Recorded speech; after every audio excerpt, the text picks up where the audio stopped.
Bada bing, bada boom. Hello, everybody. Welcome to the show. Today it is FTG Thursday. Yes, we have a lot of people. We just say, hey, fuck that guy. Fuck that gal. Fuck that group. That's what FTG stands for. And we've got a few, but we also have some rock stars today. Because I just, I've got a ton of articles that we're only going to go through parts of them because I want to make sure we touch a little bit on each topic. But holy smokes, there's a whole lot going on. So you know what? I'm going to play the intro and we're going to get it going. Here we go.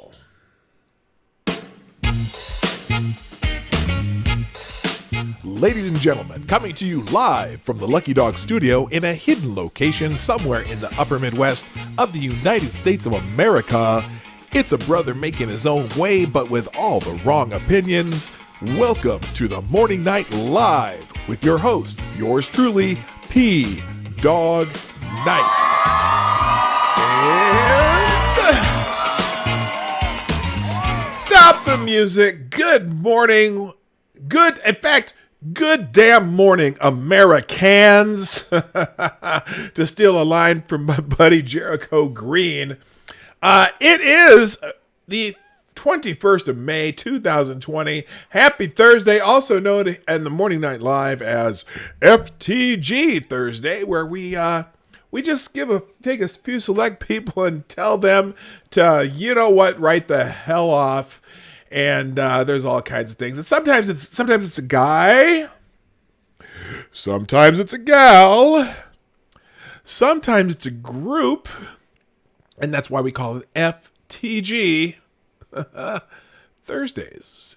And also, just as you know, we appreciate you being here. And we'd love to have you share the stream out. You can retweet me on Twitter. Or on Minds. For some reason, Gab's been down for a couple days, and I don't really use Gab. I just have a Gab account that, just so I can use it for announcing things, but I don't really use it. And Minds, I haven't really gone on for a while, and I don't use Facebook. I have two Facebook pages, one for my friends and family and high school friends and college friends, and then one that's just strictly internet stuff. But I don't use those either because I can't stand Facebook. But I do use Twitter. And so on Twitter, right down there, you can follow me on Twitter. Also, hit the like button if you like what we're doing during the show. And we do super chats through the Streamlabs link in the description down below. Or right there. Right there. PDawgnight.live. PDawgnight.live. So anyway, let's go see what the hell we're doing here. First, though, before I even get into anything, I want to say good morning, because that's what I do here on the Morning Night Live. I try to say good morning to everybody. Now, it's becoming a bit unwieldy because, you know what? Thanks to all of you and some friends of the show who've really helped me grow, it gets tough sometimes, so I might miss a person or two. But at least at the beginning of the show, I make sure I try to say good morning to everyone who's in the chat. So let's start with, hey, Larry. Hey, Larry. Hey, Larry. Hey, Larry was first, and he gets the bell. Good morning, hey, Larry. Oh, you know what? I got to start some music, too. We got some, what does it sound like today? Oh, it's not, you got to hit this little hit here. It says it's 90s style pop music. We'll kind of see what that means as we go along. But anyway, hey, Larry was here first, and you already got the bell. Also, to my first ever stream watcher ever, Johnny Hellcat is in the hizzo, and he's caffeinated and ready. Good morning also to Cairo Alexander, Gunfox61, Jay Legato, Tales of Gore, Sean DW, D.I. Freighter, E. Michael, Advocatus Diabli, the Devil's Advocate. Good morning also to Black Hebrew Israelite. That's right. Also, Mr. Hugh, Green Badger Outdoors, Smarty Bear, formerly Rod Line, formerly Rod Line.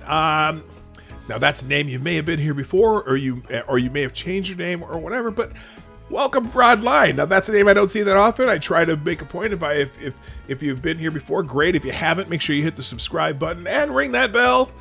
Also, good morning. This is Kyle, Cynical Lindsay, Renee Mayette, and okay. I thought this was a tragedy. Okay.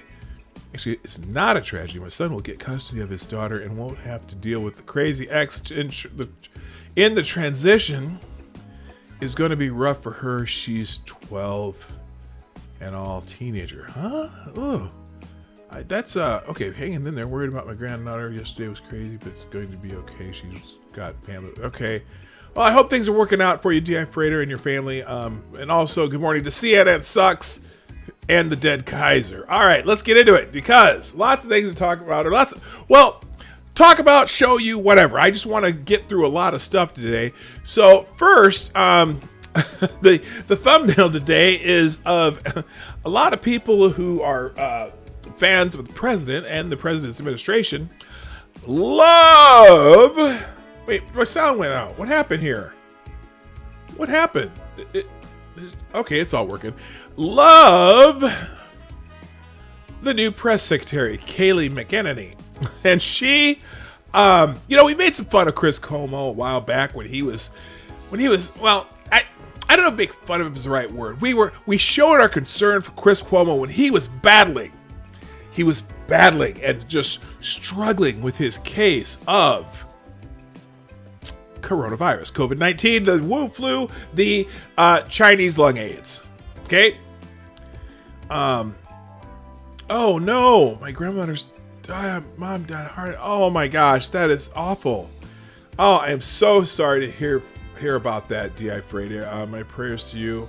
And your son is this is your son, your daughter-in-law or something like that. He said your son is gets custody. Okay, my son will get custody of his daughter.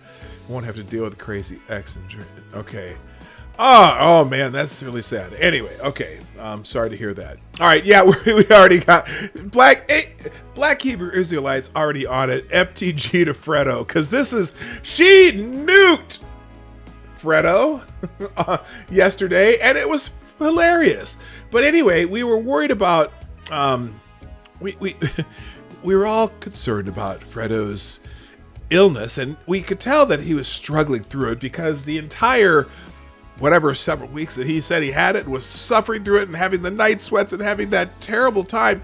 He never coughed once on a show for an entire 2 weeks. I think he's coughed more since he's had it than he hasn't. But anyway, the new press secretary, Kayleigh McEnany, nukes. I need a bomb sound. Nukes Chris Cuomo over hypocritical attack on hydroxychloroquine.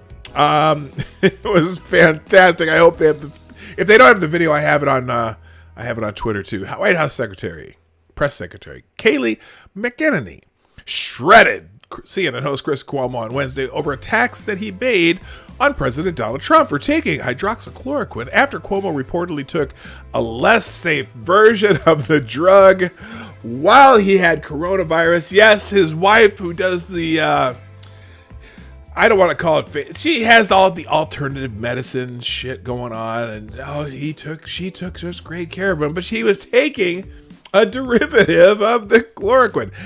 I'm just gonna play it because it is fan-fucking-tastic, and I'm just gonna play it because it's awesome. Here we go. Let me just get your reaction to something. We just got moments ago a statement from the American Nurses Association, which says, quote, "Good morning, Dr. No. The Association has not received reports from nurses or other frontline healthcare workers utilizing hydroxychloroquine." Now, real quick, let me just stop for a second.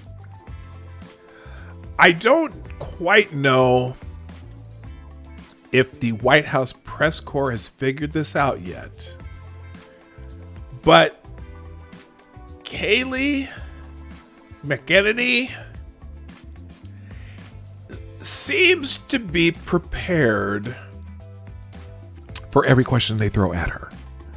And so I just want to remind you that she is prepared for every question they throw at her. And she was definitely prepared for this one. Here we go. As a preventative treatment for COVID-19. Why does the president continue to say that many or thousands of frontline workers are using it as a prophylactic? Well, there is, at Henry Ford Hospital is doing a study on this now where 3,000 frontline workers will be taking hydroxychloroquine to look at its use as a prophylaxis. I believe there's a few... Oh, by the way, we did show you the study from 2005 where chloroquine has been used as a treatment for or prophylactic against a prior coronavirus known as SARS. We showed you. We went through the abstract yesterday, and I'm amazed that nobody else has pulled that up yet. I can't even remember. I think I found that on the Ace of Spades. By the way, good morning to Select a Boy. Some went wrong there. Anyway, Select a Boy and Tyler F. Good morning.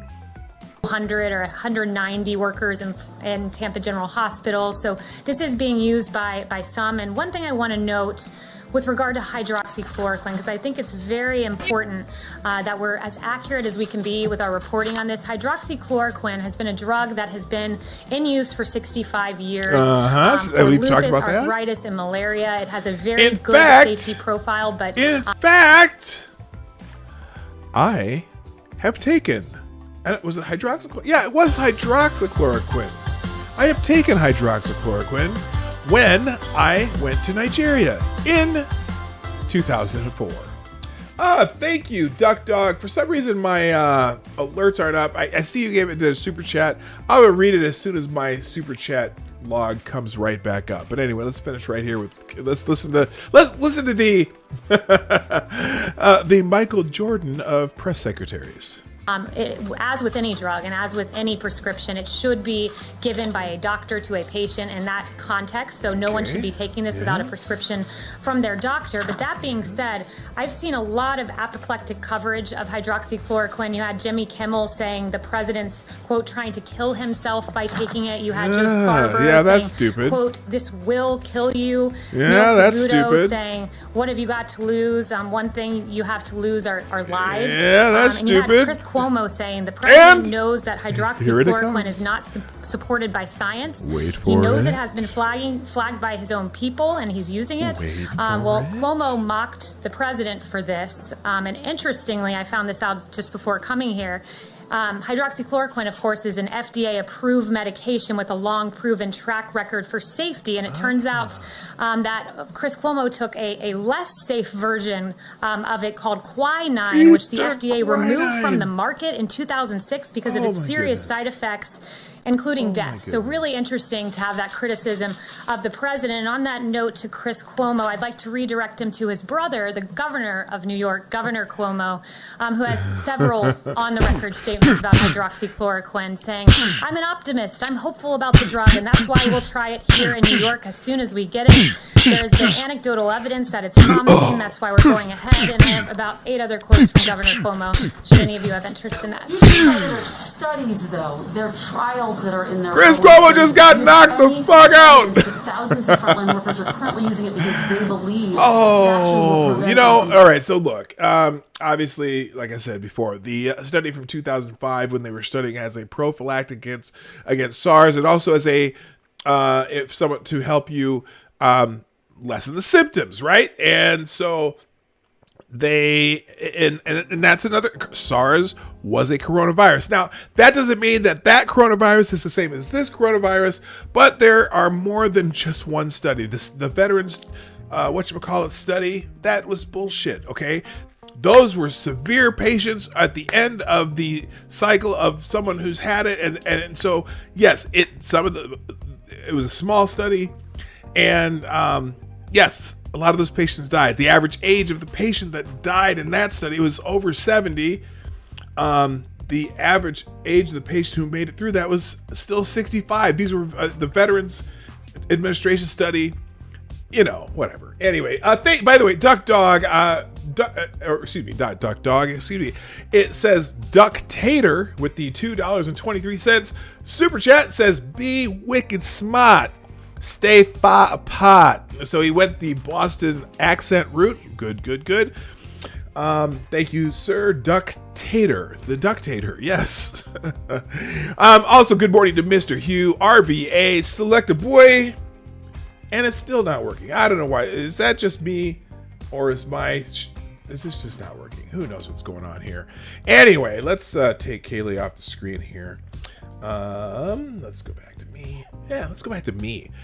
So anyway, she has just been savage so far. I'm just saying, she has been she's. So the FDA. Whoa! What the hell happened there? Okay, all right.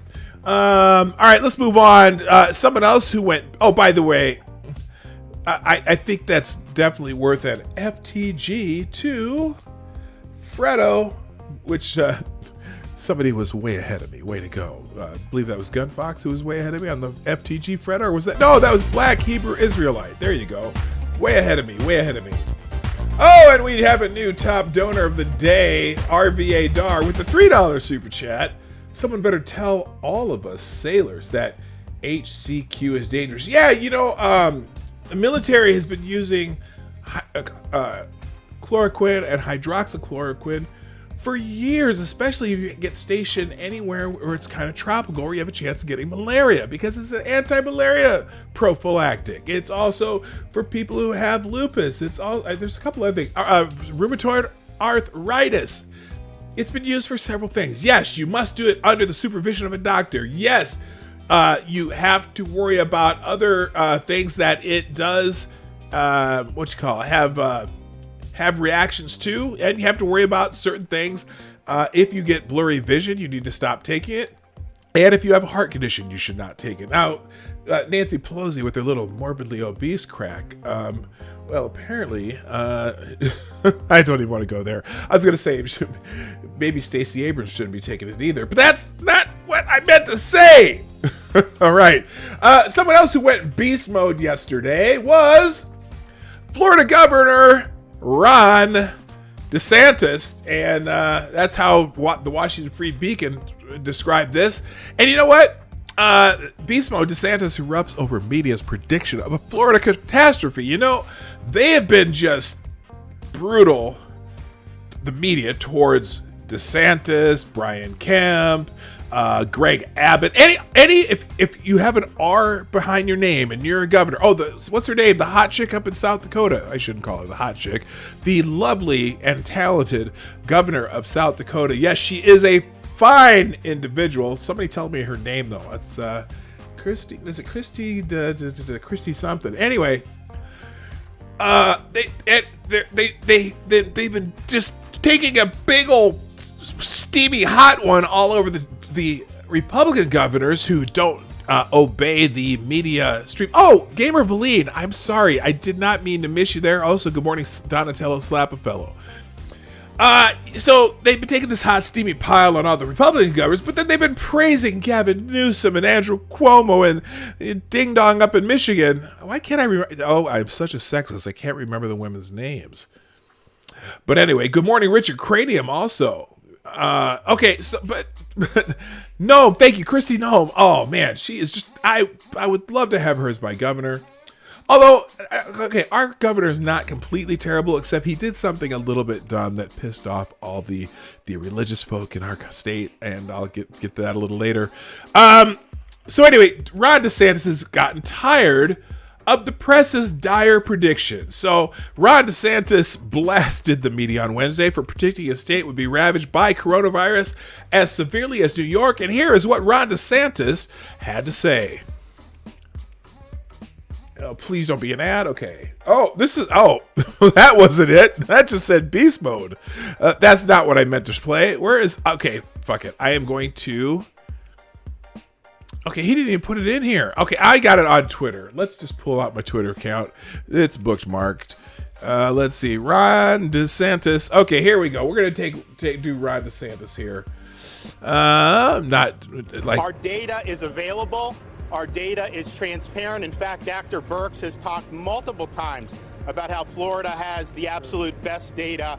So any insinuation otherwise is just typical partisan narrative trying to be spun. Look at Mike Pence trying not to laugh. Because you got a lot of people in your profession who waxed poetically for He weeks wants to and clap. weeks Look at him. He about wants how to Florida clap was and gonna yell be and just scream, like say, New York. fuck Wait yeah. 2 He wants to weeks, say, Florida's gonna Mike be Pence next, just wants to like say, Italy. Wait fuck 2 yeah weeks. right now. Well, hell, we're 8 weeks Yeah, away from yeah. that, and it hasn't Fuck happened. yeah. Not Fuck, only say do we it, have a Mike. lower death rate, Say it, way Mike. lower death Fuck rate. yeah. We have a lower death rate than the Acela Fuck yeah. Corridor. Yeah. DC, So, everyone yeah. up there. Fuck We have yeah. a lower death rate Come than on, the Mike. Midwest. Come on, Mike. Illinois, Michigan, Say it. Indiana, You know you want to say Ohio. it. You know But you even want to say in our it. region, You know you want to Louisiana, say it, Mike. Mississippi, Just say Alabama, it. Georgia, Just Florida give me a has the little lower fuck death yeah. rate, and I yeah. was the number Oh, yeah. one landing spot from tens of thousands of people leaving the number one hot zone in the world to come to my state. So we succeeded, and I think that people just don't want to recognize it because it challenges their narrative, it challenges their assumption. So they got to try to Finish find a him. boogeyman. Maybe it's that there are black helicopters circling the Department of Health. If you believe that, I got a bridge in Brooklyn I'd like to sell you. Say it, Mike. Yeah. Fuck yeah. Fuck yeah. You tell him, Ron DeSantis. You tell him, Ron DeSantis. Yes, good morning. Good morning, Midnight in Exile. Fuck yeah. Mike. Mike wanted to say that, but Mike, Mike is a very, very devout Christian, and is just holding it all in. But he gets back to his hotel just thinking about it, just starts jerking it because he says fucking fuck yeah. Or something like that. I don't know. Anyway, way to go. PDawg sounds like he's having an autist fit. No, I just think I appreciate a good beating of the press. Oh, by the way, let's give it FTG to the media. FTG. All right, so let's move on because I'm just having too much fun with this shit. Oh no, I can't do that again. What the hell? No. What the hell did I just do? Stop talking, Ron DeSantis.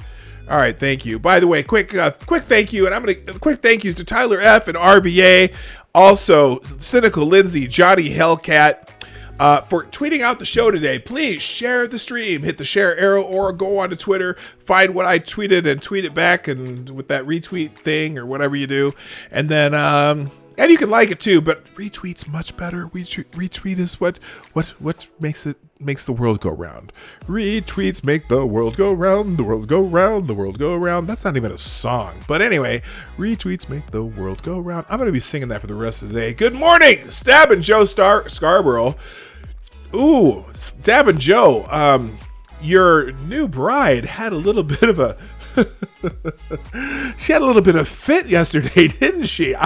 Apparently Donald Trump pissed her off. If I have a chance, I might even if I don't have that on my list today, but I might have to find that and bring it up. Okay, speaking of governors, another governor also put his fist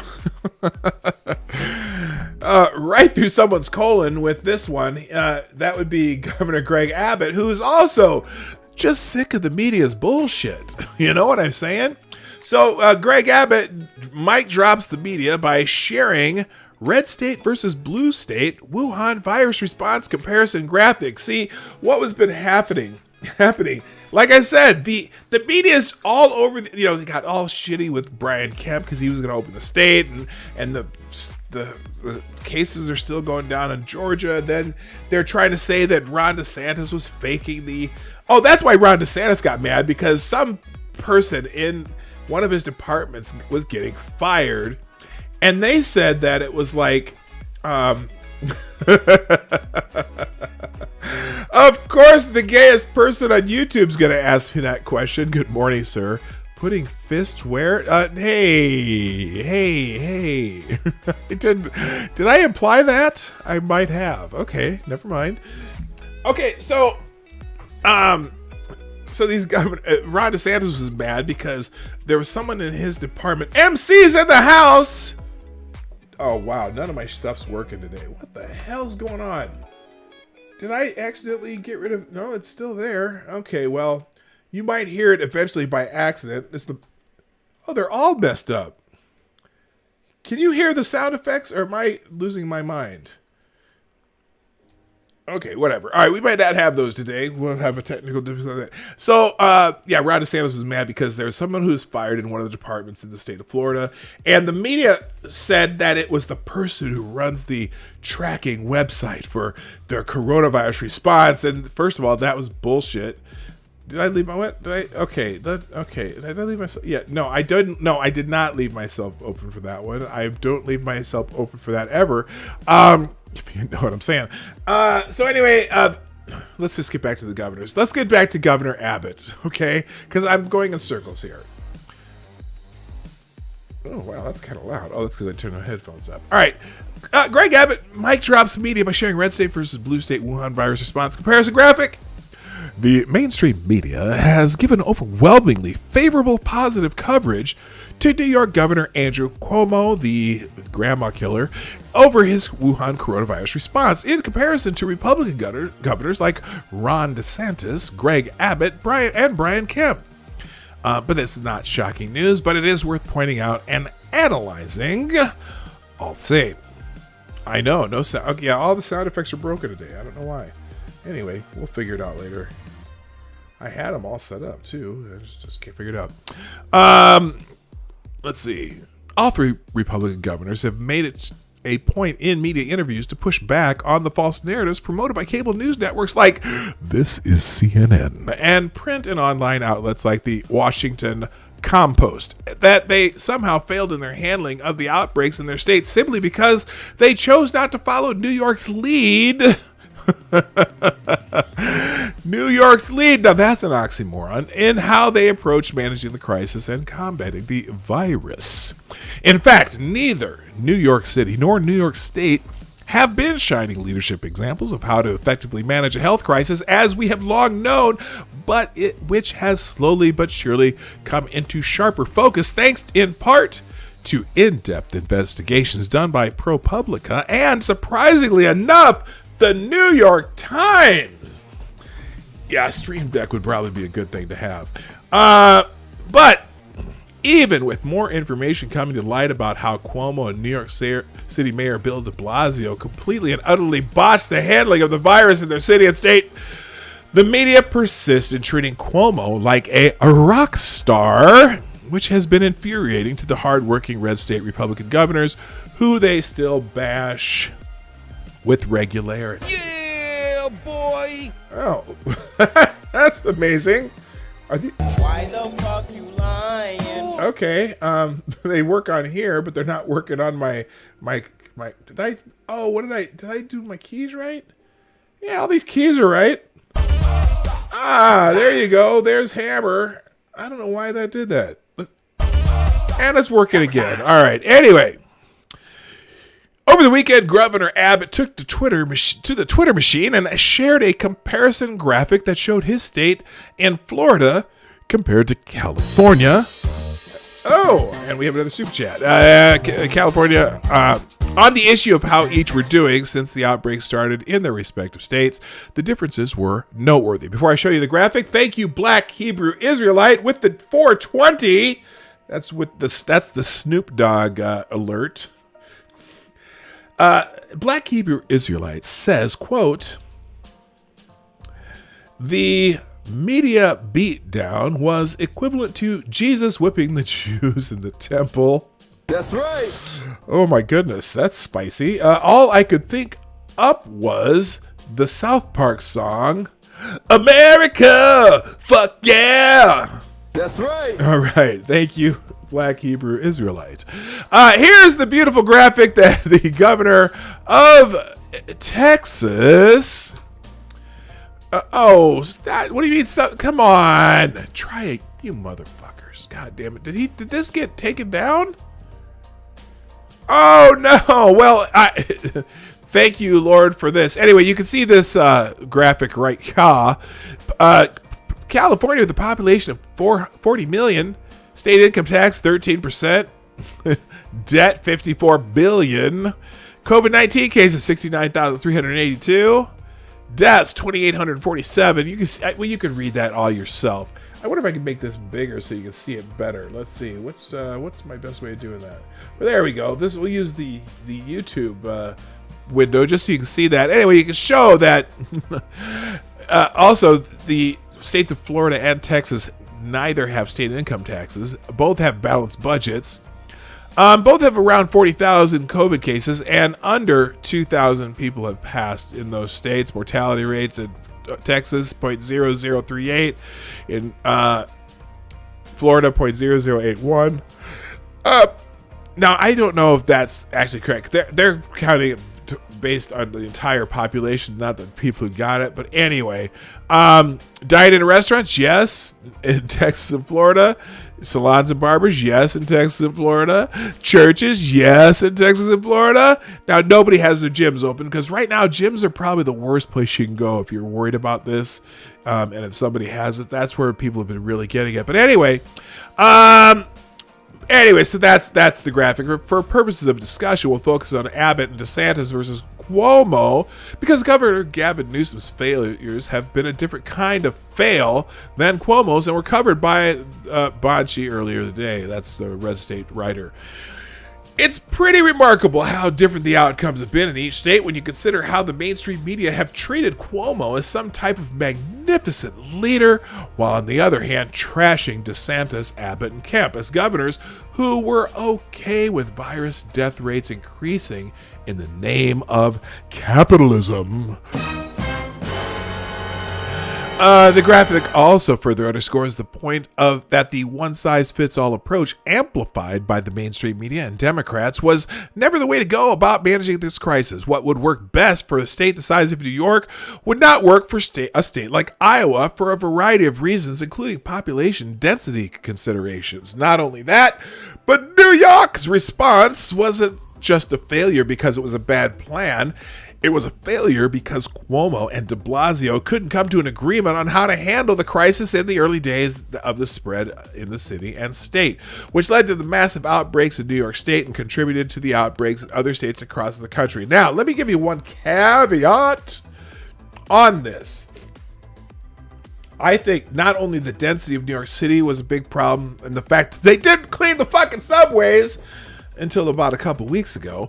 But now, here's the other problem. Now, I made that thing about cleaning the subways, and now the CDC has a new guideline out there where they're saying that this virus doesn't necessarily survive on surfaces. Now, if that's the case, just open everything up, motherfuckers, because that's what we're most worried about. You can always avoid people, but the surfaces thing was the big thing.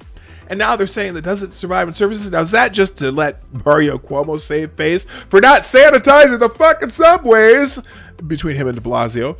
But anyway, recent reports now show that New York made critical mistakes in their handling of the outbreak well after it started, including failing to have the dirty subways cleaned and sanitized nightly. In fact, it wasn't until Cuomo gave the order a couple weeks ago that the subways began shutting down nightly for cleaning and sanitizing. It's too bad the mainstream media have been unwilling to point out these differences when they report on governors and their handling of the crisis, but it's about par for the course when you consider their obvious political leanings. Kidding, we get another FTG for the media. What was that tune I just sang there? I don't even know. Let's see. I'm sorry. Someone addressed me up here. Northwood University has their football field AstroTurf floating in floodwaters. Is that in Michigan? Yeah, man. I'll tell you what. That the dams breaking in Michigan. That is some terrible shit. I was seeing a picture. There's some like resort town that used to, like a lake resort town where the where the docks, the boats are just laying on the sand. That the what used to be lake is now beach. It's just a bummer for those people who live in that part of Michigan. Anyway, yeah, boy. Yeah, that's for Selected Boy, because I meant to do that earlier. Okay. All right, let's keep going, because I got a whole bunch of this today. What's the next one? Liberal group attack. This one. This one is going to piss you off. It pisses me off that they even were able to get this. Apparently, there is a group that tracked the cell phones of anti-lockdown protesters in 5 states. This pisses me off. A liberal healthcare advocacy group tracked the cell phones of protesters in anti-lockdown demonstrations in 5 states, according to a story in the New York Post. The Committee to Protect Medicare. Let me just, even before I finish this sentence. FTG, the Committee to Protect Medicare. My typing skills failed me for a second there. FTG, the Committee to Protect Medicare, used data collected from opt-in cell phone apps and data scientists at the firm VoteMap. FTG to VoteMap too. FTG VoteMap. The company specializes in mobile phone political advertising, mostly for left-wing candidates. VoteMap used that data to track the movements of protesters in April and May in Michigan, Wisconsin, Illinois, Colorado, and Florida. They created visualizations that tracked the movements of up to 48 hours after the protests ended, and Jeremy Fair, executive vice president of VoteMap, told the newspaper that many of the cell phones reached the state borders and even some crossed them. Well, okay, and is that okay that they did that? Are they allowed to fucking protest? Welcome to America. Following rallies opposing Governor Gretchen Whitler, I said that. That's not what they put there. Her lockdown orders in Lansing, Michigan on April 30th. The devices fanned out to all parts of the states, from Detroit to towns in the northern part of the state. Some crossed into Indiana. Oh no! The information was anonymous to see. So the Committee to Protect Medicare wasn't tracking specific named individuals, but it appears the liberal group cared more about the politics of the protest than they did about trying to protect Medicare, quote unquote. In the 48 hours following a April 19th Operation Gridlock protest in Denver, devices reached the borders of neighboring states, including Wyoming, Nebraska, Oklahoma, New Mexico, and Utah. Oh, the surrounding states of Colorado? Shocker! Whoa, what the hell is that? That wasn't the right one. Holy crap. Where's that 7? That should be this. And what did I just hit? That was what the hell did I do there? Let's see. Let me fix that. That's not even the right one. Although that was appropriate too. Let's go. That would be right there. Now let's try this.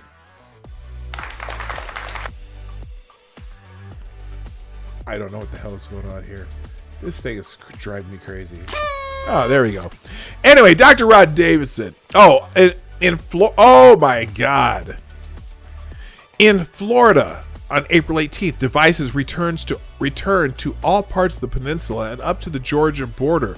In Wisconsin on April 24th, devices returned to similar small towns like Green Bay and Wausau and the borders of Minnesota and Illinois. Oh my God! Some people from neighboring states went to the protest. Yeah, Madison's not that far from here. I mean, I might even go. If they have another protest in Madison, I might actually go just to get some footage. That would be cool. Dr. Rob Davidson, executive director of the Committee to Protect Medicare, FTG, said it's hard to draw straight lines between devices, individuals at these protests and cases, but in fact, it's impossible to reliably connect the dots. But Davidson, who once ran for Congress as a Democrat, says the behavior we're seeing at protests carries a high risk of infection. Hey, your little doings here carry a high risk of a high rate of size 14 foot up your ass, too. You might need a size 14 rectal extraction kit after this. Holy shit. I can't believe this. Anyway, so these guys are tracking people. Now, he says he's not tracking people. They're not tracking individuals. They're not gonna unmask any of these people, are they? I don't know. You know what? I wouldn't put it past them. This is scary. This is scary. Oh, holy shit. Maybe they brought popcorn and soda to watch the protesters get their ass. Yeah, I don't know, but that's some awful shit if you ask me. I'm sorry. That is you know what? I have to pass a law for that shit, but goddamn, I don't want these people showing up at anyone's doorstep. It's like, oh, you're telling them where the Antifa fuckers were to go or something. Okay, now apparently the Justice Department. We'll have a. I don't want to get too. Oh my gosh! I almost said something that would have been one of those things that you clip off my sound bites, but I didn't say it. I didn't say it. Anyway. Wuhan Virus Watch Justice Department warns California coronavirus rules may violate religious freedoms. California nail and hair salons pushed to reopen. Oregon restrictions kept in place. Governor Mike DeWine lifts Ohio's safe at home order. Virginia ditches beach restrictions after thousands defy the order. Governor Blackface just said, fuck it. Just do what you're going to do, fuckers. And Oxford vaccine may only offer partial protection. Okay, this is kind of a mishmash of things. Anyway, today's update begins with some significant developments from the West Coast. The U.S. Justice Department has just issued a warning that California could be violating religious freedoms in its plan to reopen the state after the coronavirus stay-at-home order. Quote, the letter from the Justice Department's Civil Rights Division to Governor Gavin Newsom listed several objections both to the original order and the plan to slowly reopen the economy. The Justice Department questioned why religious work was not considered essential, while other sectors, including the entertainment and e-commerce industries, were allowed to continue operating. Federal officials also criticized the reopening plan for allowing restaurants, shopping malls, offices, and manufacturing facilities to open under Phase 2, while religious institutions could not reopen for in-person services until Phase 3, which occurred later. You don't think a church could put together some social distancing guidelines in their church? Or, some of these churches that have been doing the drive-through church thing? Come on, man. FTG to Gavin Newsom. In fact, the Justice Department indicates that the houses of worship should be allowed to reopen during Phase 2. And then they sent a letter to the governor of California, Gavin Newsom, but I didn't. DOJ's letter to California Governor Newsom on civil rights and the COVID-19 pandemic. We believe the Constitution calls for California to do more to accommodate religious worship, including Stage 2 of the reopening plan. That's the highlight of that long letter from the Justice Department that I'm not going to read. Salon spas across California to call on governor to reopen early. Not only do Californians want to return to their places of worship, but they also would like to get their hair and nails done before heading to services. Got to get my nails did and get my hair did. Nail and hair salons across California are pushing to reopen early. There were hundreds of protesters outside the state capitol on Monday demanding a speedier coronavirus recovery plan in their favor. In Huntington Beach, business owners held a virtual town hall with Orange County Congressmember Farley Rhoda, citing the financial strains of being forced to stay closed. They need to pay their rent. Technicians need to get back to work, said Johnny No of Whale Spa Salon Furniture. The industry is ready to do what needs to be done to get this moving forward. No and other salon owners have started the campaign, nailing it for America. There you go. I'm not sure if that's a nail salon slogan or something they do in San Francisco. But anyway, that wasn't nice. That's not my style of joke. I shouldn't tell that kind of joke. And I've done it twice today. Well, not necessarily. The other one was that had nothing to do with... Okay, never mind. In Oregon, coronavirus restrictions kept in place. Oregon remains on lockdown despite a judge's recent order. The Oregon Supreme Court late Monday halted a rural judge's order from an earlier in the day that tossed out the statewide coronavirus restrictions imposed by Democratic Governor Kate Brown. Baker County Circuit Judge Matthew Shurtleff had ruled that Brown erred by not seeking the legislature's approvals to extend the stay-at-home order beyond the 28-day limit. The Supreme Court ruling says Shurtleff's decision pending a review stays Shurtleff's decision pending a review by all the high court justices. Well, hopefully they will come to their senses. But in the meantime, FTG Kate, whoops, I gotta type this in here. FTG Kate Brown. All right, Mike DeWine in Ohio lifts the stay-at-home order. Way to go, Mike DeWine. In the Midwest, it appears Ohio is opening up.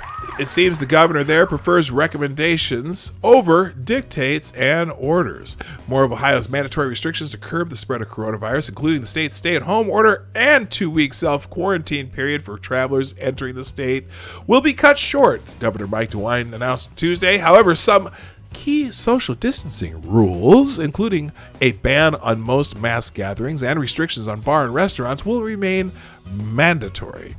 The current safe-at-home order will be replaced with the urgent health advisory, Ohioans protecting Ohioans. O-H-I-O. Sorry, I have a good friend who was a cheerleader at Ohio State. If you didn't know, I was a cheerleader at college at Drake University, and I knew lots of cheerleaders all over the country. Best job I ever had because I taught cheerleading camps in the summer. And when you're a straight, decent-looking male who's tall and can throw girls way up in the air, that means you're strong. Being a cheerleader is a great decision. Anyway. We are now moving from orders to strong recommendations, DeWine said. This is a new phase in our battle against the virus. Okay, good for him. Virginia's Democratic governor ditches beach restrictions after thousands defy his order. Virginia's Governor Blackface has eased the state's coronavirus restrictions on beaches and water activities after thousands flocked to the shoreline this past weekend. You know, I gotta tell you, yes, Zombie Teddy, go Buckeyes. Yeah, they said, fuck it, we're going anyway. It's outdoors. We're in the sun. Sun kills the virus. We're going into the ocean. So, on Friday, Northam, Governor Blackface, a Democrat, gave the green light for houses of worship and, so at least he let the churches open. And some businesses to operate at 50% capacity. Outdoor dining with different parties spaced 6 feet apart resumed with some staff required to wear masks. Following the weekend crowds, Northam announced during his press conference on Monday that Virginia Beach would be allowed to reopen at May 22nd at the start of Memorial Day weekend, which normally kicks off the coast's busiest summer tourism season. The governor said that although Virginia Beach will join phase 1 of his reopening plan on Friday, other beaches in the state will remain restricted just to exercise and fishing until at least phase 2, WWBT reported. Well, you know what? I gotta tell you, people laying in the sun, the least likely place where you're going to transmit the virus, I opened the fucking beaches. Who cares? But, you know, now that the CDC says, well, we were kind of wrong, and maybe the virus does not retain its activity when it's on surfaces, so it's hard to transmit through surfaces. You have to have human-to-human contact, or someone spitting in your mouth, or someone wiping their sweat on you at the gym, or you block someone out in the basketball court, and you got some virus on you. But not surfaces, just people. Just people. Anyway, Oxford vaccine may only offer partial protection after result of monkey trial. Oh my gosh, what did Ranty Monkey do? What do you mean monkey trial? Like, isn't it? Trial of whatever. Okay. While the Moderna vaccine trial proved highly successful, the results weren't nearly as good for the Oxford version. Scientists have cast doubt over the coronavirus vaccine being developed by the University of Oxford researchers, suggesting concerning results of trials on macaque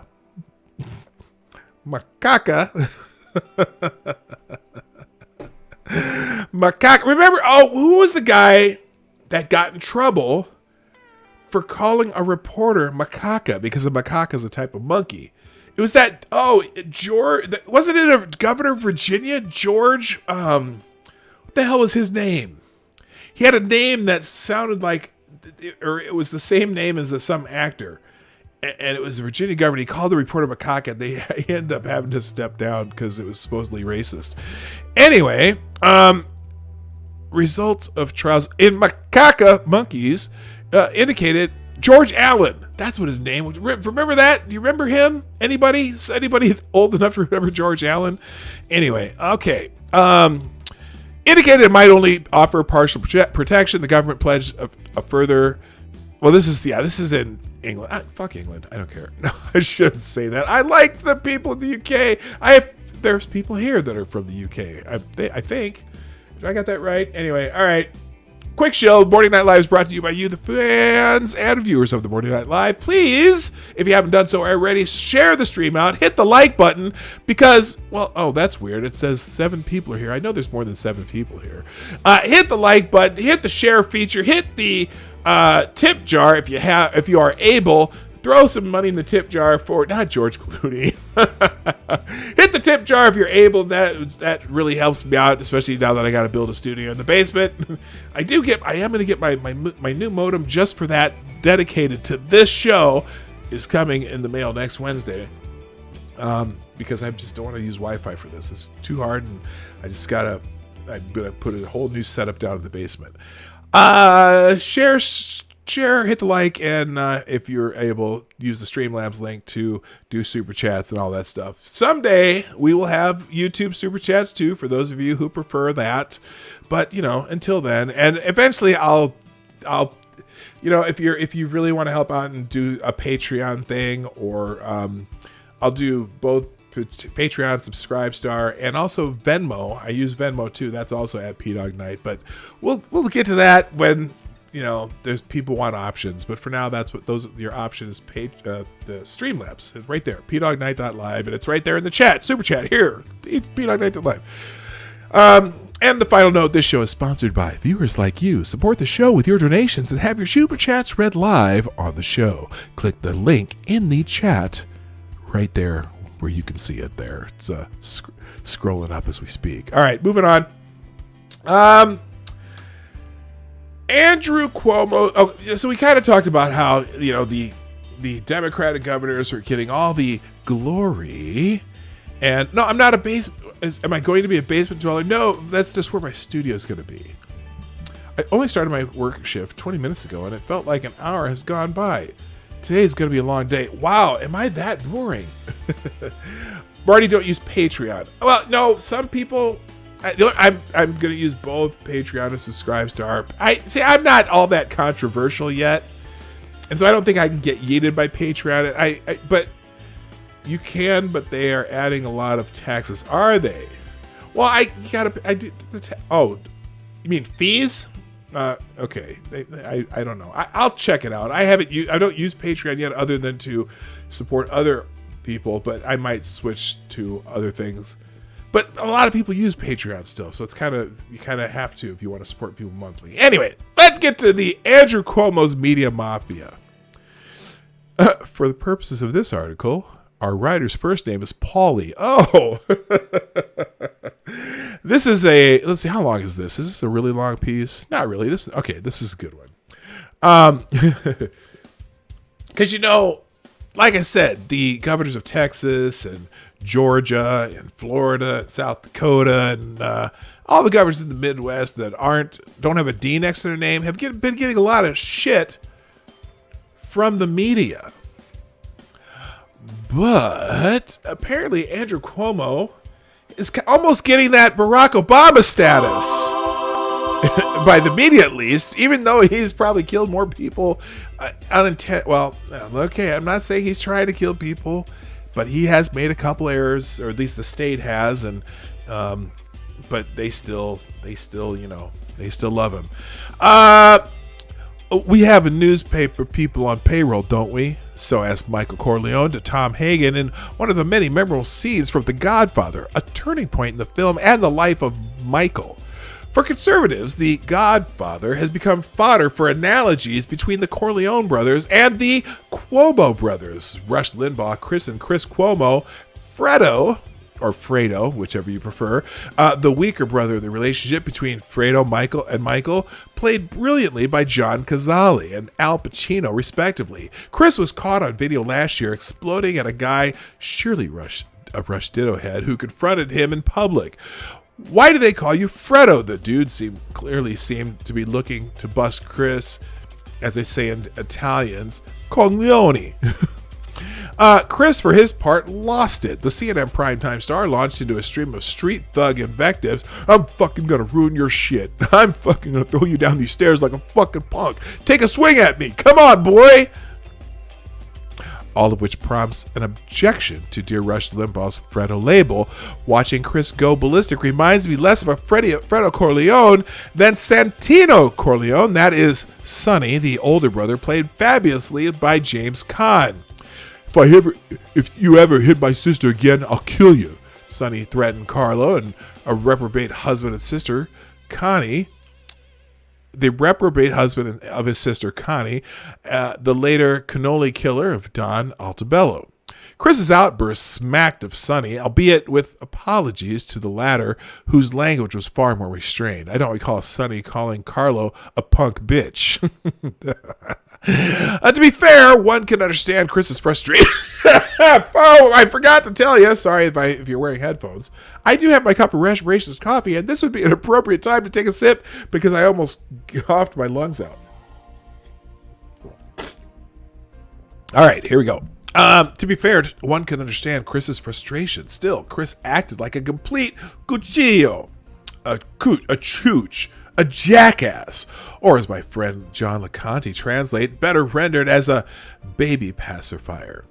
If I may say so, I have a background to speak to this. Readers would know this from the unfortunate Eastern European Slavic Polish last name I've inherited from my father's side. This is someone named Paul Kangor, but he wants to be called Paulie for this article. The elusive mongrel roots of which no Kangor seems to be able to definitively pin down, but my mom is 100% Italian, and I'm confident that more than 50% of my DNA hails from Reggio Calabria. I actually grew up with relatives with names like Sonny and Michael and Freddie, close enough, plus a Bruno, a Nunzio, and on and on. Though I don't have a Corleone family in the immediate bloodline, I do have a Catrone family. I vividly recall one of my Italian uncles, in a thick New York accent, barking at his wise guy's son, a cousin, during a friendly game of family baseball. Patrick, if you do that again, I'm going to break your neck. I swear to God, Patrick, I'm breaking your freaking neck. I swear to God. Well, he didn't break my cousin's freaking neck. It was just another ho-hum moment repeated regularly during my family get-togethers. It was a Sonny-like moment that Chris Cuomo would no doubt appreciate. I tell people all the time, without exaggeration, that every family wedding I've ever attended on my mom's side looked like the opening scene of The Godfather. The first family function that my fiance, now wife, experienced was akin to that of a bemused Kay, the wasp, played by Diane Keaton, with Michael at the famous wedding scene. My wife is Italian-looking, though the resemblance comes from the eastern end of the Mediterranean, from Syria or Lebanon. My grandmother and aunts Della and Mary were impressed. Oh, Paulie, they asked me. Yes, they call me Paulie. She's pretty. Is she Italian? That was the question number one, followed by the obligatory question number two. Is she Catholic? Anyway, as to the Cuomo brothers, I share all of this to extort my right to make these observations and make fun of them based on my own Italian bona fides. And though at least one Cuomo doesn't like comparisons to The Godfather, the one that haunts me is that opening line in this article. We have newspaper people on payroll, don't we? Yes. The fictional Michael Corleone asked that question, but the scene strikes me as far too real in the cases of Andrew Cuomo. Actually, Andrew needs not to bother with the question. He already has the press, what Mark Levin in his book Unfreedom of the Press aptly calls modern Democratic Party press. Andrew already has the newspaper people. The liberal media are Cuomo's patsies. In fact, it's more shameless than the Corleone situation. Andrew and his staff need not huddle in a dark room to figure out which paisan on the payroll to strong arm at the New York Times. Nope, the press is already in Andrew's pockets. To liberal journalists, Andrew is like a Don who gets whatever favorable coverage he desires. And yet, the beauty for the New York governor is that he need not even threaten them. Their enemy is Donald Trump. The Trumpsters is their political gangster, like the head of the Berzini family, Emilio the Wolf Berzini, or perhaps the corrupt Irish cop played by Sterling Hayden who punched Michael in the jaw. They're willing to take out Donald at the knees. They run for cover for Cuomo. Andrew is as much godson to them as godfather. And God isn't much of a stretch here. No, I lost my place. I love this article too. And God isn't much of a stretch here. Thank God for Andrew Cuomo, gushes a reverential headline at CNN.com. He is their anointed one. It's so egregious that Cuomo's press pawns don't even call him out when he's underscoring how terribly New York handled the outbreak of COVID-19. A remarkable piece that the New York Times... Damn it, why does this keep jumping? And... Okay. This jumped on me. A remarkable piece of the New York Times titled Travel from New York City's Seeded Wave of U.S. Outbreaks reported how the wave of infections in Andrew's state helped fuel the outbreaks in Louisiana, Texas, Arizona, and as far away as the West Coast. The Times quoted a Yale epidemiologist. New York was the primary gateway for the country. Why does this keep fucking skipping on me? It's pissing me off. New York was the primary gateway for the rest of the country. Oh, that's because the stupid ad just popping up. That's why. Let's turn this out here. All right, let's see if that helps. Okay. New York was the primary gateway for the rest of the country. Another authority, David Engelthaler, head of the Infectious Disease and the Transitional Genomics Research Institute, told the Times New York acted as the Grand Central Station for the virus. Yet, another expert, Dr. Kari Stephenson, founder of the leading genetics firm, agrees. It looks like most of the domestic spread is basically people traveling out of New York. That's pretty damning. The Times really went after Governor Cuomo, eh? Not at all. Amazingly, the article included only one mention of Cuomo, a quote from the spokesman shifting the blame to Trump and the feds. Danny Lever, communications director for Governor Andrew M. Cuomo, criticized federal authorities, describing an enormous failure by the federal government to leave New York and the East Coast exposed to flights from Europe, while at the same time instilling a false sense of security by telling the state of New York that we had no COVID cases throughout the entire month of February. Oh, are you talking about Fashion Week? Remember Fashion Week, the second week of February, when all those hundreds of thousands of people flew over from Europe for Fashion Week? I'm still the only person who talks about Fashion Week. That was it, man. All the flights from Wuhan during January, right? And they were all over in that Wuhan direct flights to Italy and people in China all over Europe. And then all these infected people came to New York for Fashion Week. Good morning, Attack Alpaca. Hello, Mike Savage. Okay. In fact, it's worse than that. Andrew's journalist cronies not only push favorable press, but they're also pushing him to be president. In a surreal display, they try to paint the awful, angry Andrew as charming, soothing.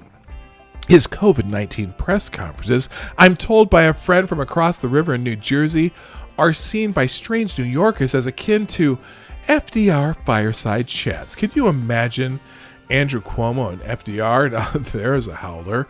To quote Michael's words and Tom and Sonny's and Clemenza's and Tessio's, that's a terrific story. Sure is, and Andrew will take it. Mamma mia.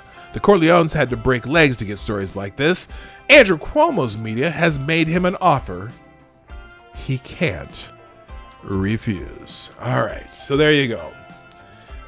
The Fashion Week people got the COVID from the Chinese people in Italy when they came back to China. Yeah, I'm telling you. The Chinese people, there's direct flights daily from Wuhan to northern Italy. And that's where the big breakout in Italy was, in northern Italy, because that's where all the textiles and fashion factories are. They bought a bunch of the Italian high fashion outlets there because it's the Chinese business people figured out that if it says made in Italy in your tag, that has prestige around the world.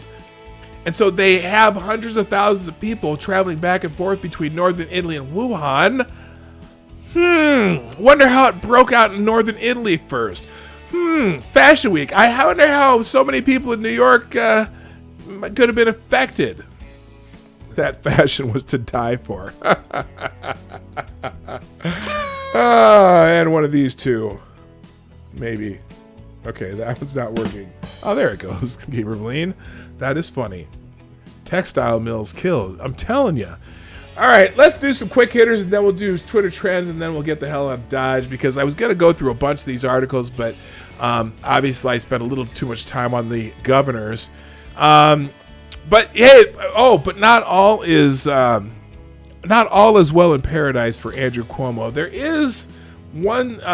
Apparently, the major networks are finally starting to. No, I'm sorry. Did I say this correctly? No, the major networks are ignoring bipartisan calls to investigate why Governor Cuomo put COVID patients back in nursing homes.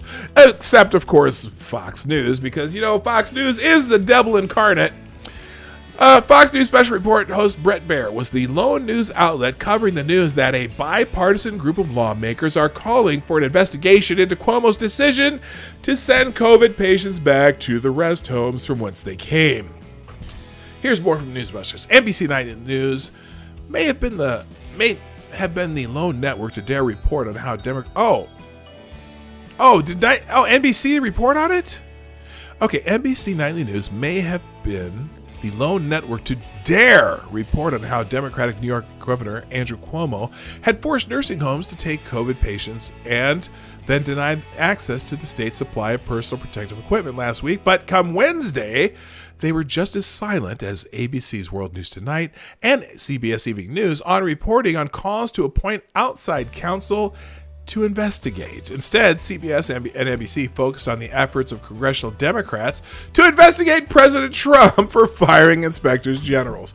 But while those three were silent, Fox News Channel special report was on the case. Tonight, legislators are calling for an independent investigations into nursing home policies in New York and New Jersey.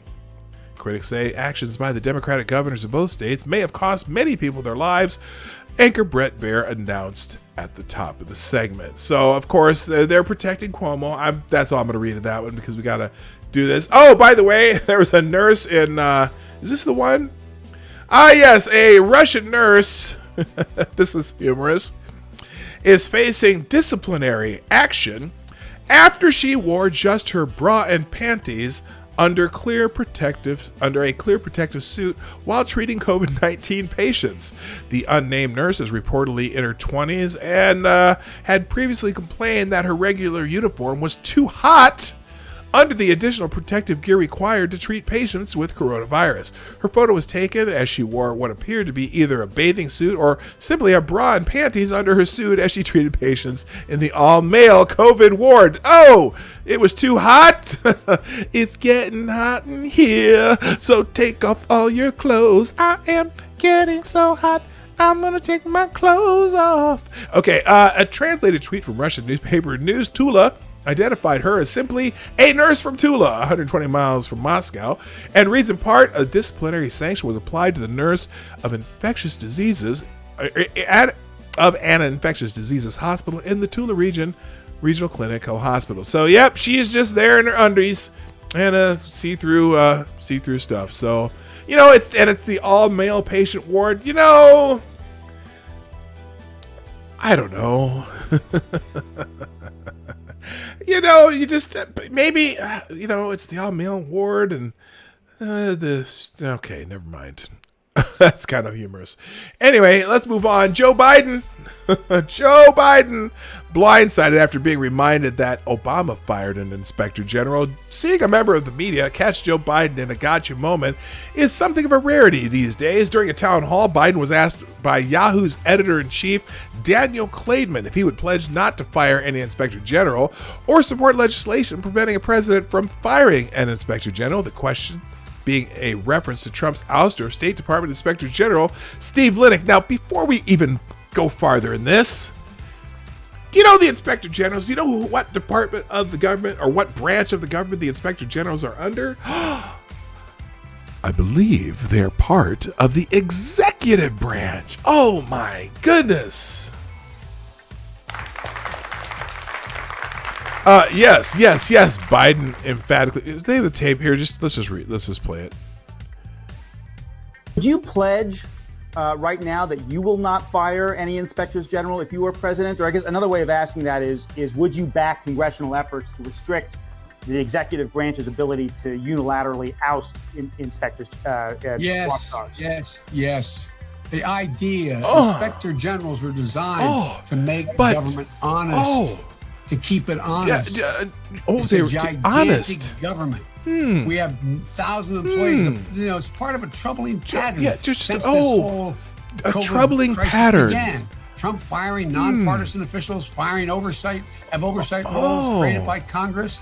A guy who decides now that he's Trump does that, The inspector general may have been. The rumor is may have been in looking at something that wasn't proper that the Secretary of State did in terms of dealing with Saudi Arabia. Come on, man. I've got to point out that early in her. Wait for it. Point out that early in his term, President Obama fired the AmeriCorps Inspector General, Gerald Walpin, who was reportedly investigating one of his political supporters. In retrospect, you're a lying dog faced pony soldier. A mistake?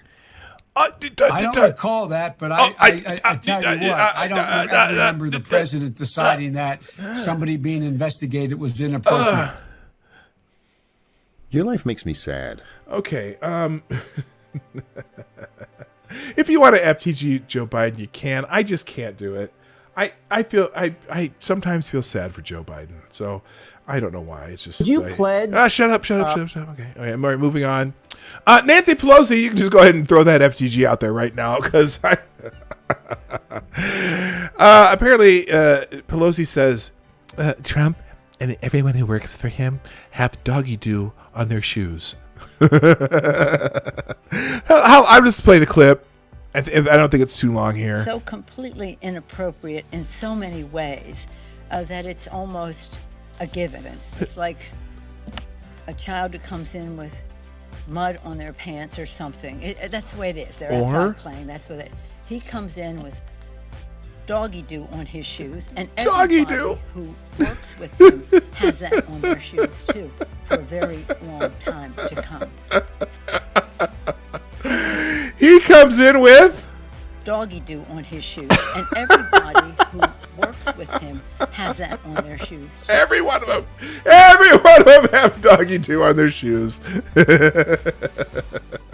For a very long time. For a very long time. So I don't know. I hear doctors talk to me about saying, what's the matter with him? Okay. Oh yes. Now she's playing the 25th Amendment game again. I talked to lots of doctors. What's the matter with him? He must be mentally deranged.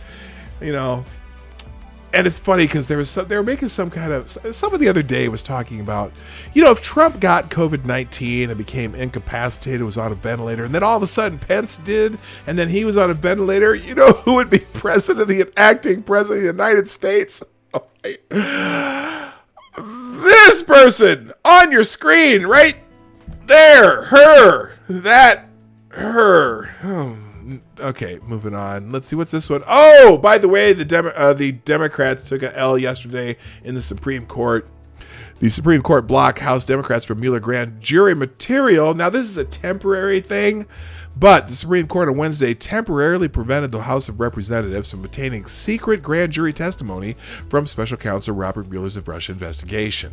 The court's unsigned order granted the Trump administration request to keep previously undisclosed details from the investigation of Russian interference in the 2016 election out of the hands of Democratic lawmakers, at least until early summer. The court will decide whether to extend its hold and schedule the case for arguments in the fall. If it does, it's unlikely the administration will be able to put off the release of any materials until after Election Day. Arguments themselves might not even take place before Americans decide whether to give President Donald Trump a second term. So anyway, the Democrats on that committee are on this fishing expedition, and they're saying, you know what? We need this information now so we have time to impeach him again. Could you imagine? I first of all, they'll find a way. But what a waste of time and money. Are they that stupid? FTG to the what committee was this? Well, just FTG to the Democrats in the House of Representatives. Also, Susan Rice's case. We were talking about her case. Remember, we talked about her letter yesterday, the declassified part. Well, apparently Susan Rice's declassified January 2017 email cites no wrongdoing by Flynn. Former Obama National Security Advisor Susan Rice recently declassified January 2017 email cited no wrongdoing by then incoming National Security Advisor Michael Flynn. I didn't even pay attention to that.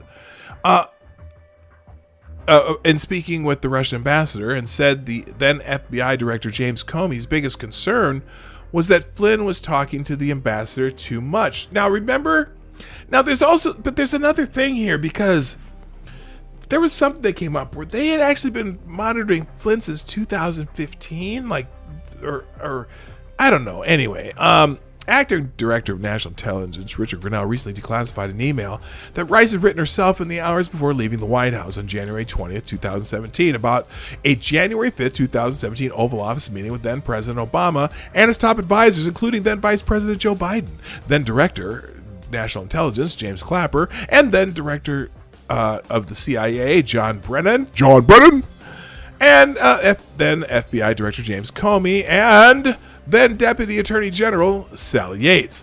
Rice's email was first discovered and released in 2018 by Senators Chuck Grassley and Lindsey Graham as part of their investigation into the FBI handling of the investigation into the Trump campaign. The email emphasized that Obama wanted to make sure the investigation was proceeding, quote, by the book. By the book? Wait, we got to make sure you make this go by the book. However, the email was still partially classified until Tuesday after Grenell declassified it fully upon request by Senate Homeland Security and Governmental Affairs Committee Chairman Ron Johnson. The newly declassified portion revealed that Comey only had some concerns that Flynn was speaking frequently with then Russia ambassador to the U.S. Sergei Kislyak, and that it could be an issue as it related to the outgoing Obama National Security Council sharing sensitive information with Flynn about Russia. You know, it's funny. Something tells me that since they wrote, that was on the 5th. She wrote the letter to herself on the 20th. I don't know. Oh, bummer, gamer. Or Gunfox. I hope you get that fixed. Okay. Obama then asked Comey if he meant that the NSC should not pass sensitive information about Russia to Flynn. Comey only said, and I could just see Comey pausing and like he does when he testifies before Congress, potentially, and then said, thus far, there was no indication that Flynn passed on any classified information to Kislyak. Well, we already knew that because we've already read this. I'm going to move on. But there's another problem with the Susan Rice's email, though. It also exposes Team Obama's by-the-book treachery. To the Obama bots, Susan Rice's Dear Diary email to herself on Donald Trump's inauguration day is no big deal, but to which the rest of the world channels John Macaron shouts, "You can't be serious!" Can you see John Macaron? You can't be serious! The line's right there, motherfucker! And except he didn't say motherfucker. But the Obama bots are serious about protecting themselves. They've been caught running a spying operation on the incoming administration, and now they're telling the world to move along. There's nothing to see here. Fat chance! There's lots and lots to see here. And having waited more than 3 years, you see it. To see it, we are not about to let this moment pass quietly. Potentially, we are witnessing a seminal event in the quest to expose who knew what and who did what in the illicit effort to tip the 2016 election to Hillary Clinton, and they failed.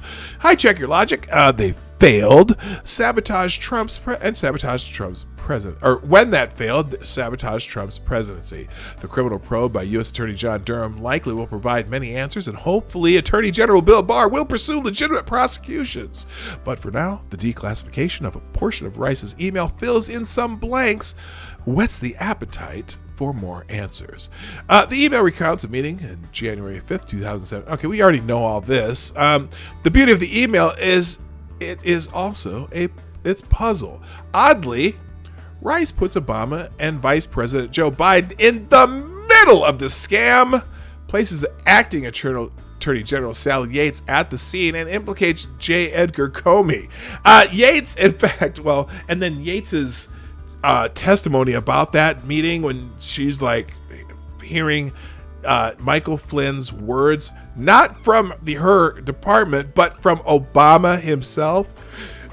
Anyway, by doing all that, Rice inadvertently confirms that a deep state will be more loyal to the former president than the new one. The resistance, leaks, and ultimately impeachment will be the poisoned fruit of that cabal. Still, the central question about the letter has always been why. Why on her last day as Obama's national security advisor would Rice feel the need to put down in writing what happened at an Oval Office meeting 15 days earlier? Well, part of an answer has been obvious since the email first surfaced more than 2 years ago. 3 times, Rice wrote that Obama used the phrase, quote, by the book, end quote, to describe his instructions, a clear effort to create a narrative that Obama did nothing wrong. That view is buttressed by a belated statement from Rice's office Wednesday that she wrote a memo at the suggestion of Obama's White House counsel, Neil Eggleston. His job was to protect the president, which the memo aims to do. So, yeah, because she's not... I'm not going to read anymore. That's enough for an FTG for Susan Rice. Wait a minute. Where's that? I messed up here. Here we go. FTG, Susan Rice, and FTG to... What's his name? How do you spell this guy's name? White House counsel. White House counsel. Where the fuck did his name go? Something Eggleston. Anyway, if you want to, I'm going to put the rest of that. I'll put that article in the chat if you want to read the rest. There you go. All right. And then finally, Susan Rice's consciousness of guilt. People who actually played by the book don't need to write a last day on the job memo to self about how they played by the book. Obama's last day in office, National Security Advisor Susan Rice wrote an email memo to herself saying, self, let's do this by the book. Yeah, so she wrote that in there. We know what the email says. There was something else in this one that was different than the other one. The biggest question, though, is who writes such a memo? And who speaks those words? Obama? Comey? If you're actually playing by the book, you don't need to say that you're playing by the book. But the White House counsel told her to write that letter. Email to herself. It's a consciousness of guilt of people who may not have expected that the Bar Inquisition, no one does. You'd never expect the Spanish Inquisition No one does. But who knew they were doing something untoward? Maybe illegal, maybe not, but something on which light of day would not reflect quite kindly, hence the memo to throw some shade. Anyway, all right. Anything else? FBI offered to pay Christopher Steele significantly to dig up dirt on... Oh my God! On Flynn, what? Former British spy Christopher Steele peddled an unfounded rumor in December 2016 that Michael Flynn had an extramarital affair with a Russian woman, according to documents released earlier in May.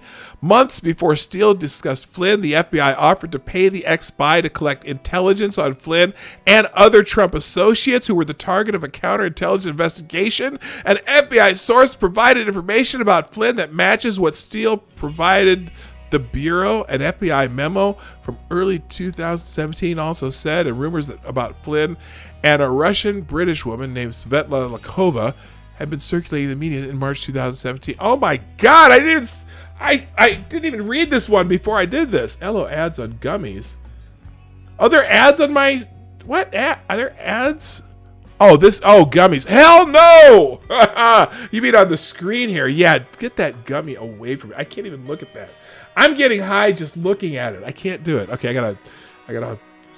Okay, let me fix this. An FBI offer to pay former British spy Christopher Steele to collect intelligence on Michael Flynn in the weeks before the 2016 election has been one of the more overlooked revelations in a Justice Department Inspector General report released in December. The reference to the FBI proposal, which was made on October 3rd, 2016, in an October 3rd, 2016 meeting in an unidentified European city, has received virtually no press. I had never heard this before. Holy shit.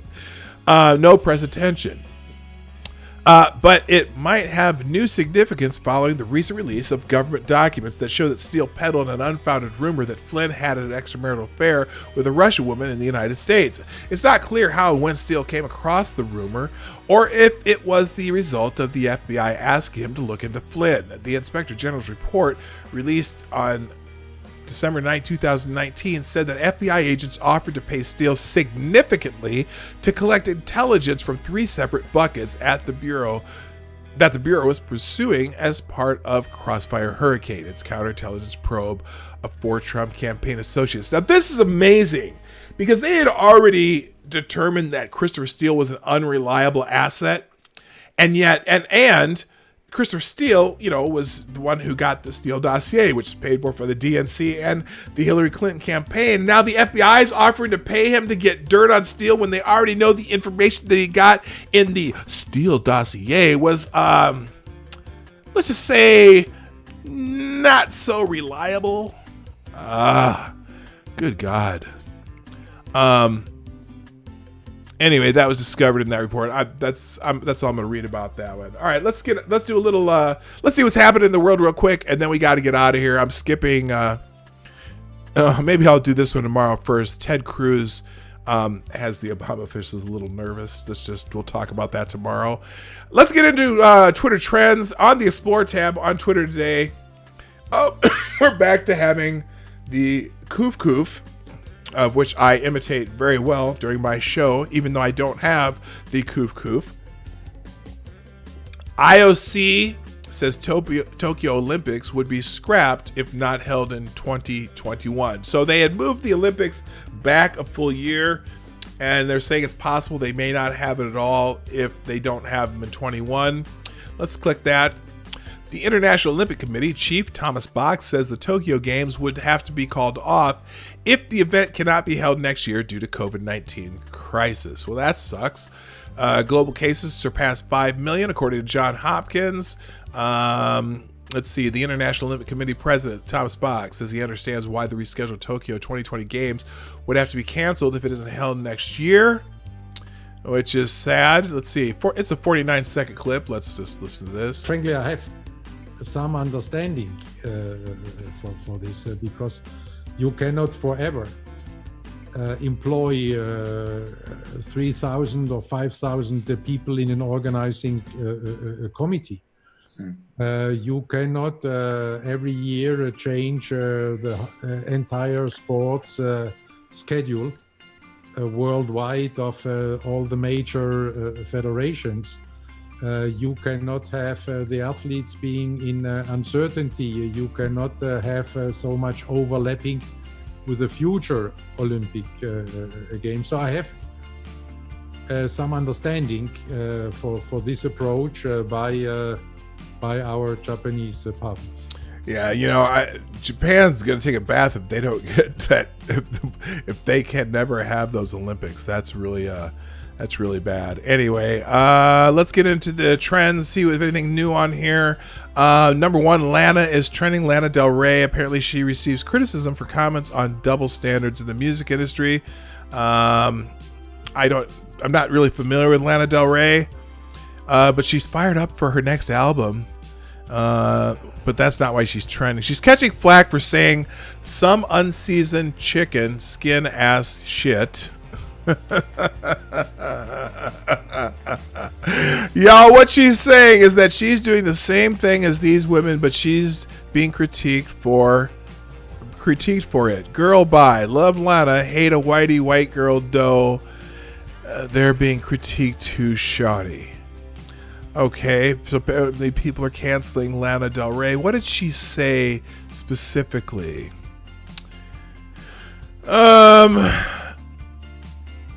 Okay, now that Doja Cat, Ariana, Camille, Cardi B, Kehlani, and Nicki Minaj and Beyonce have had number ones with songs about being sexy, wearing no clothes, fucking, cheating, etc.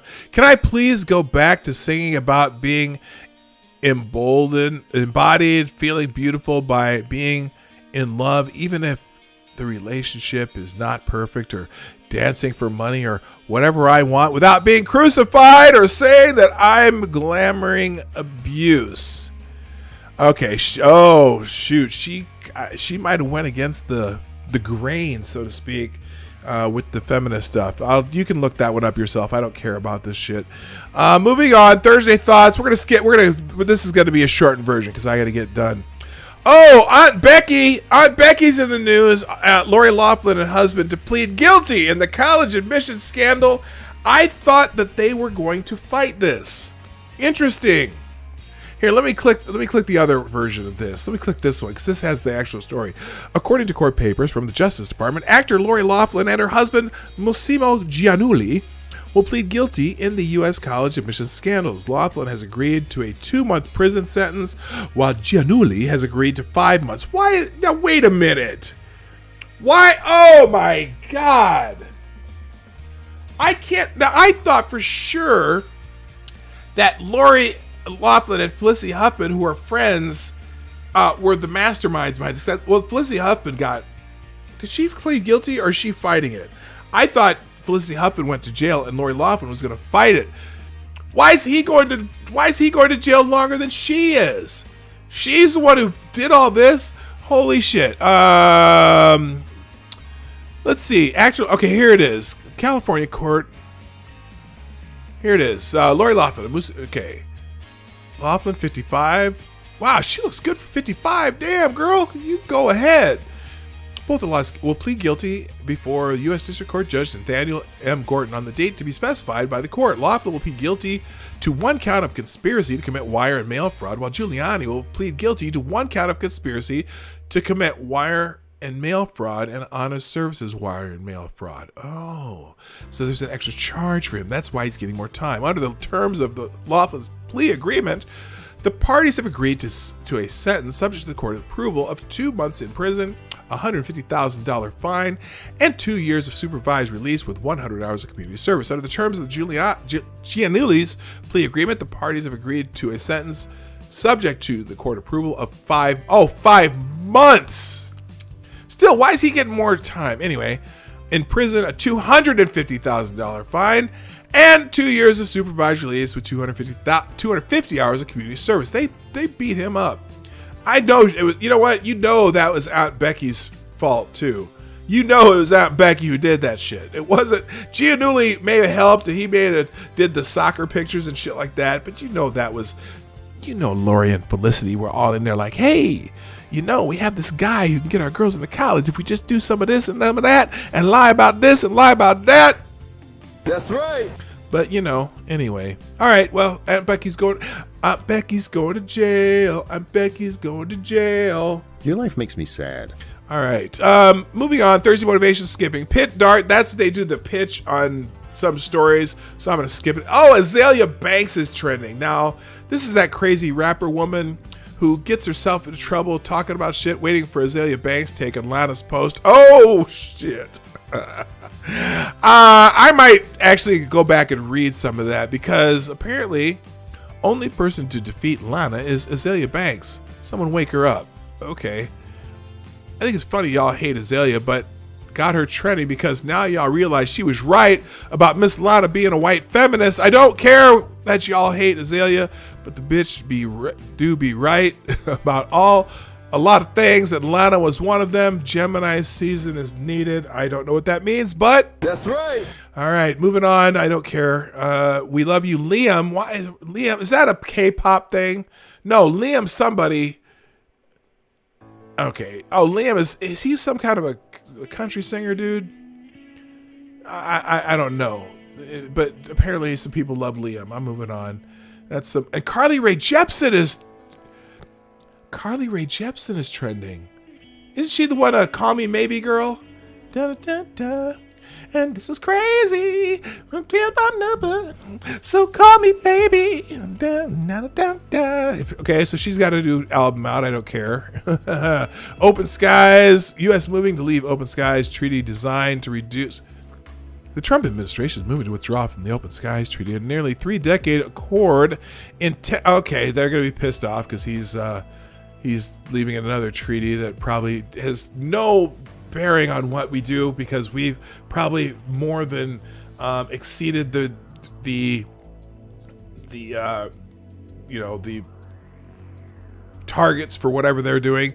The Trump administration told international partners that it's pulling out of a treaty that permits 30-plus nations to conduct unarmed observation flights over each other's territory, over flights set up decades ago to promote trust and avert conflict. Okay.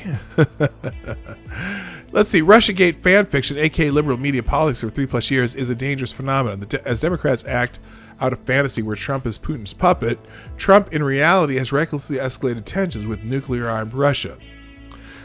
That's according to Aaron Matei. So, it's funny because this is not something the Russians want, but but they're still called Trump Putin's puppet. Anyway, moving on.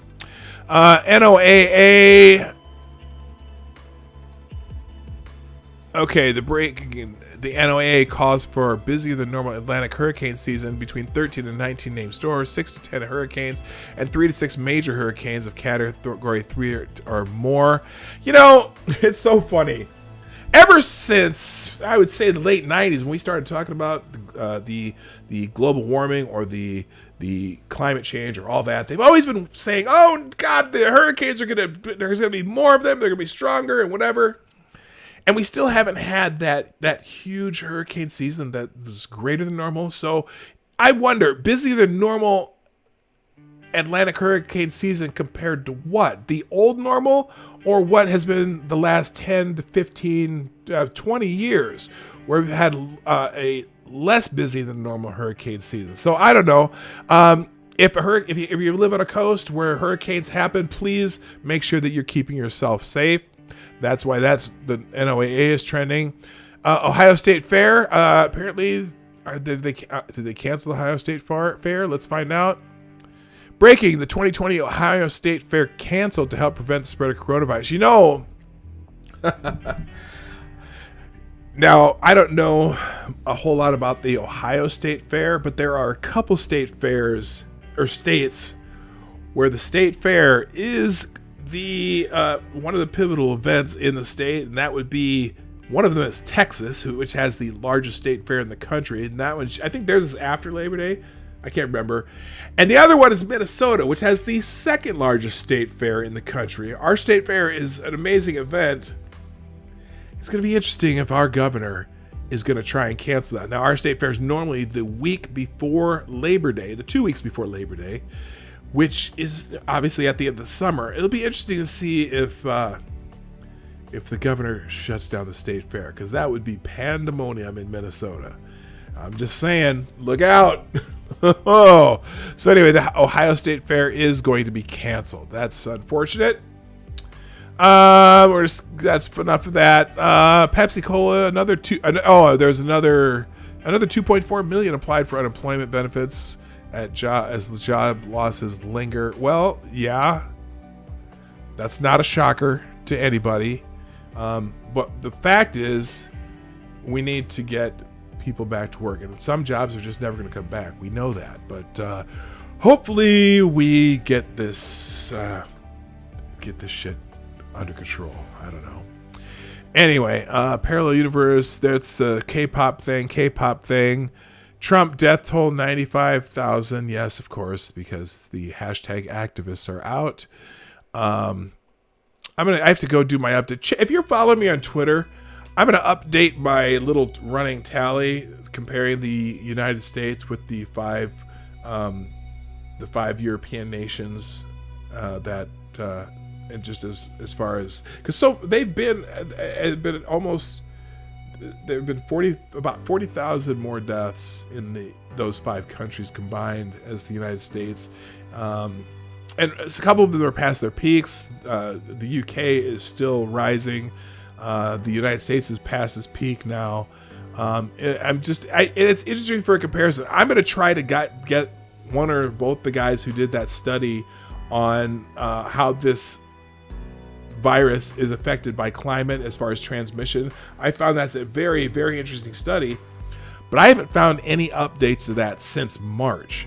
And I'm curious if their research either ended, I know, or if it has been peer reviewed yet. I really am interested to find that out, because I've been citing that every time I do my little update. So if you follow me on Twitter, look forward to that. Apparently there was a shoot. I'm going to go just the one other thing that I saw here that, oh my gosh, tips for the next president.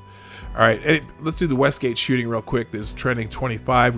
We literally just opened up after the quarantine. There's already been a mall shooting in Arizona, America. Shut it back down. We're too stupid for nice things. Okay, developing 2 people have been shot at a Phoenix area mall. Authorities say one suspect is in custody. The incident took place just before 8 p.m. local time at the Westgate Entertainment District in Glendale, just outside of Phoenix. Well, people are losing their damn minds. Authorities say at least 3 people shot at Arizona Mall expected to survive. 1 victim is in critical condition, and the other 2 have non-life-threatening injuries. Suspect is in custody. Funny how the shootings didn't happen until people started doubting the corona narrative.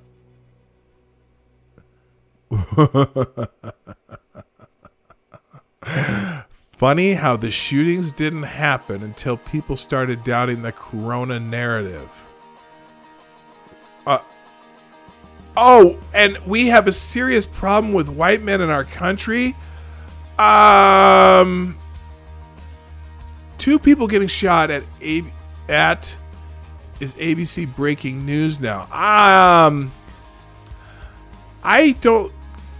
thought, oh no. If we don't know, I don't know anything about this other than people were shot. Do they have one suspect is currently in custody? Well, let's go here, because usually that's a fascinating spin on this. Let's see if they have well, here, let's see.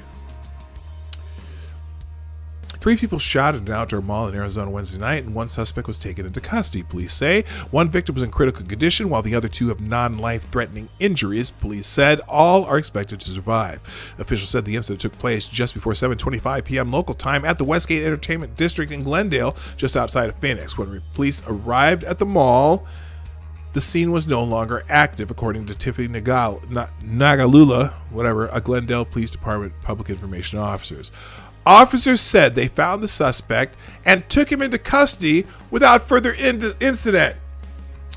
He was identified by police as 20-year-old Armando Hernandez Jr. What did this dipshit say? Now, it very well could have been a white guy, but did they even bother to We have a serious problem with white men in our country. The shooter was Did I say the shooter was white? My point remains true. It was a Mexican kid chasing clout. It wasn't a white guy, but way to jump to conclusions. It's just, I mean, it very well could have been a white guy, could have been a black guy, could have been an Asian guy, but it was a Mexican guy in this case. But, oh my God, unbelievable. He announced he was doing it on Snapchat. The 20-year-old was confirmed by his mom. White guy. Oh my God, it's a clout chasing punk. Throw his ass in jail, COVID or 19 or not. Yeah, and our a-holes are totally comfortable with our children, sisters, and brothers and parents being slaughtered by maniacs with automatic weapons. Oh my God, these people are stupid.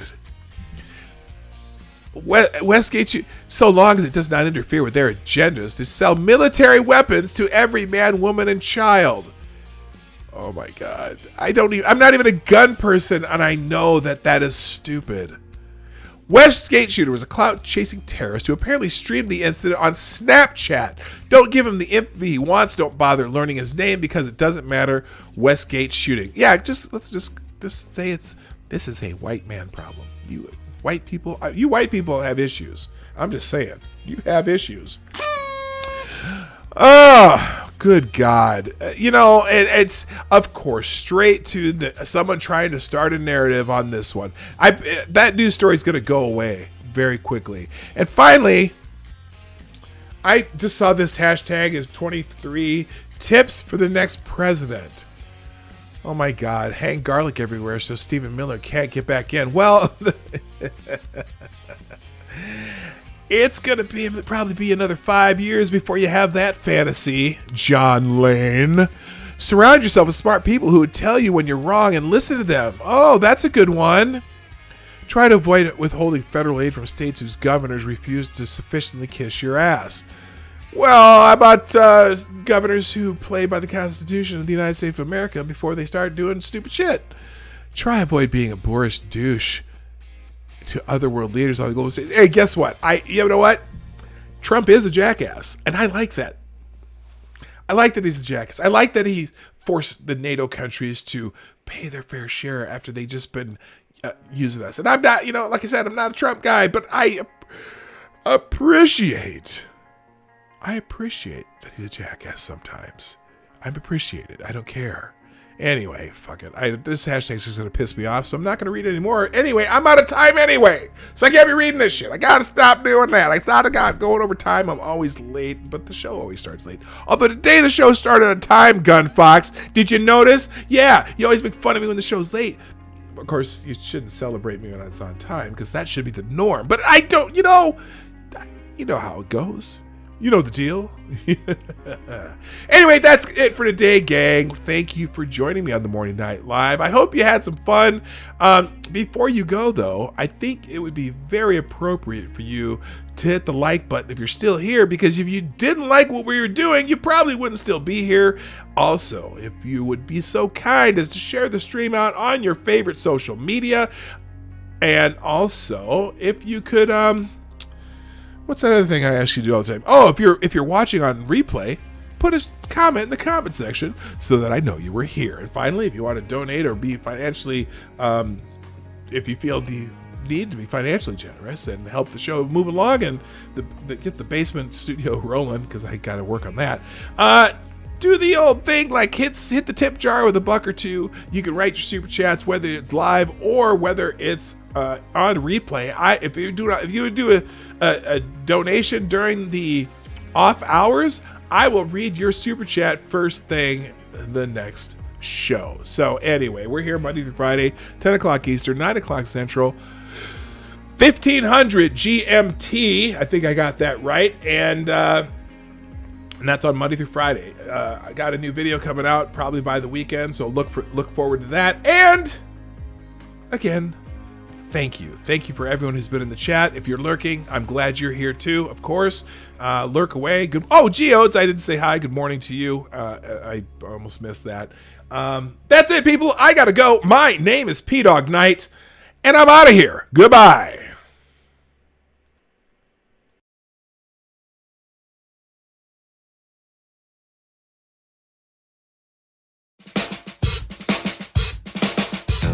Hey, this is PDawg Night, and thank you for watching today on the PDawg Night channel. If you have an observation or remark you'd like to make about this video or my channel, I absolutely welcome you to write it in the comment section down below. I really look forward to hearing from you. And before you go, if you like what you saw but you're not already subscribed, please make sure you hit the subscribe button and definitely click that bell that pops up afterward so you'll be notified when I post new videos or when we go live. I broadcast my live show, The Morning Night Live, Monday through Friday at 10 a.m. Eastern, 9 o'clock Central. A special thank you to all supporters of this channel who share our videos on social media and who make donations through the Streamlabs link, which is also in the description down below. Thanks again, and until next time, I'm PDawg Night, and I'm out of here.